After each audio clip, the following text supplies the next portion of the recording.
निकाय कोटे से होने वाले विधान परिषद चुनाव को लेकर चुनाव आयोग ने अपनी तैयारी शुरू कर दी है। फर्स्ट बिहार झारखंड भी उन तमाम प्रत्याशियों तक पहुंचने की जो हो रहा है उसमें एक कदम आगे निकला है। हमारे साथ बात करेंगे दिनेश सिंह जी, कितनी जो चुनौती है इस बार देखने को मिलेगी? ये कोई चुनौती नहीं।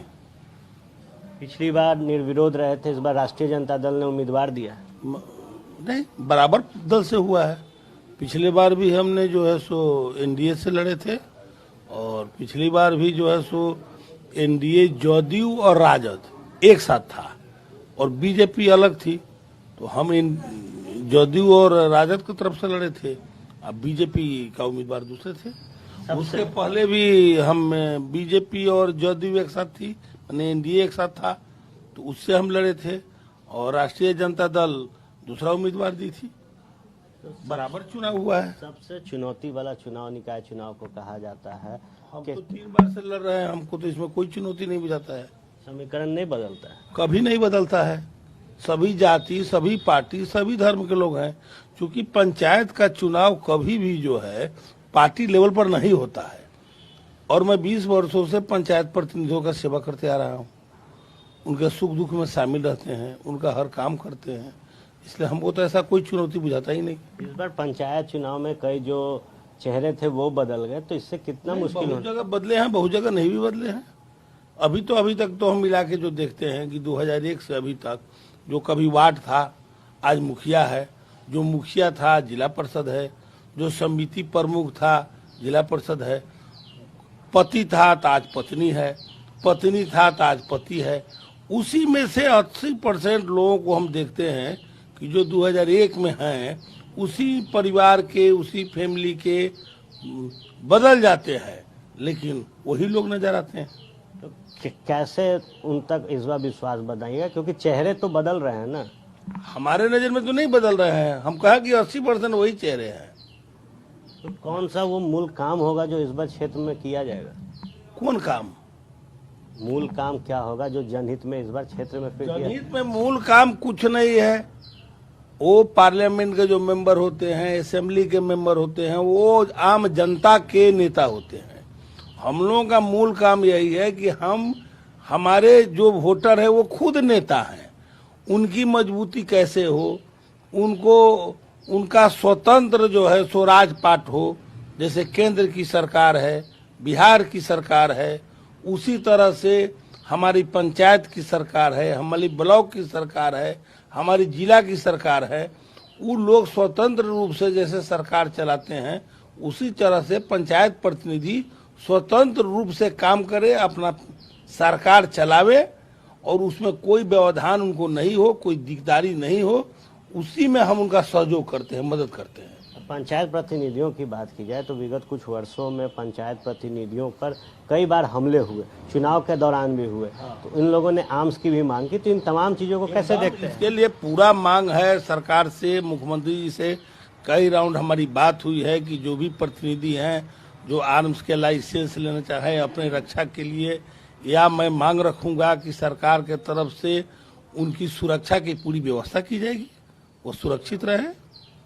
धांधली की बात कही जाती है कि पंचायत लेवल पर, ब्लॉक लेवल पर सबसे ज्यादा धांधली होती है। कई बार इन्हीं वो तो नियम है कि जो छोटे प्रतिनिधि होते हैं, जो गांव में रहते हैं, उन पर लोगों का नजर ख्याल ज्यादा रहता है। जो बड़े प्रतिनिधि रहते हैं उन पर लोगों का नजर ख्याल ज्यादा रहता है।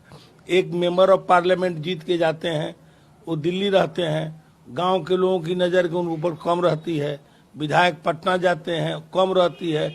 हमारे मुखिया वार्ड खास करके उसी गांव में रहते हैं, उनसे कोई ना कोई हारा रहता है, उनकी उसके ऊपर बराबर नजर रहती है।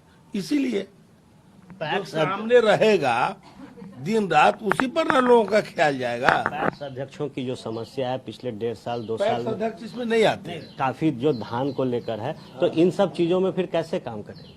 पैक्स अध्यक्ष का तो हमको कोई समस्या नहीं आती है। हम लोग तो पैक्स अध्यक्ष के नेता नहीं है, फिर भी जो समस्या हम लोग के पास आती है धान के बारे में या गेहूं के बिक्री के बारे में, तो हम लोग सहयोग करते हैं।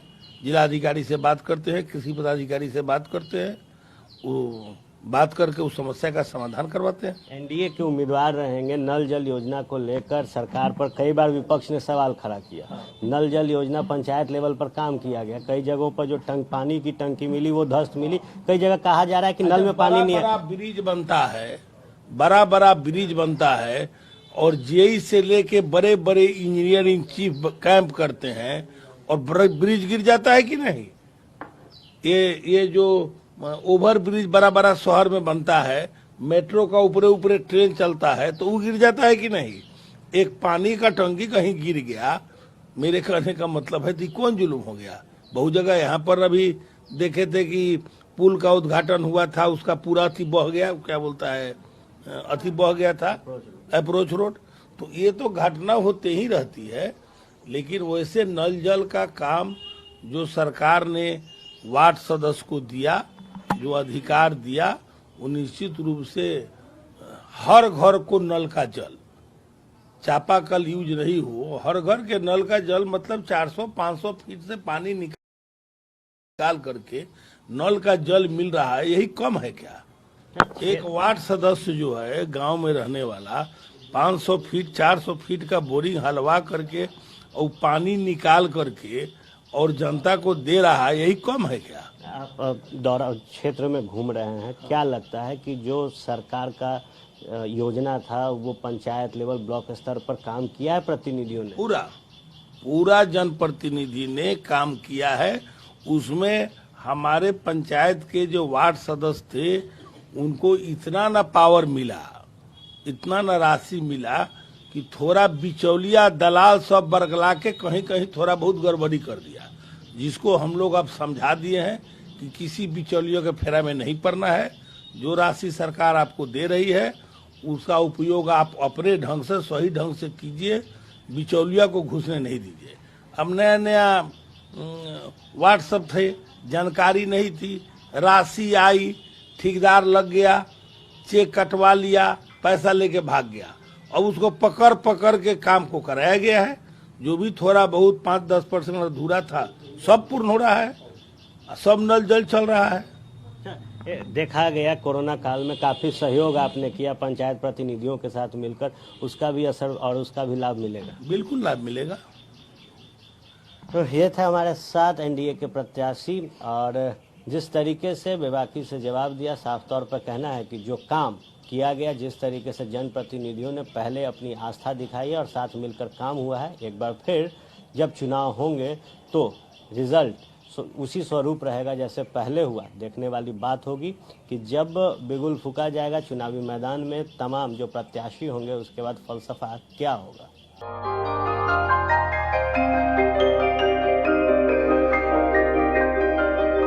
इस कोविड पेंडेमिक में सब ये शहर छोड़कर अपने शहर, अपने घर चले गए। हम लोगों का अपना शहर तो है, लेकिन वहाँ अपना घर नहीं। अगर सिचुएशन और खराब होता चला गया तो हम जाएंगे कहाँ?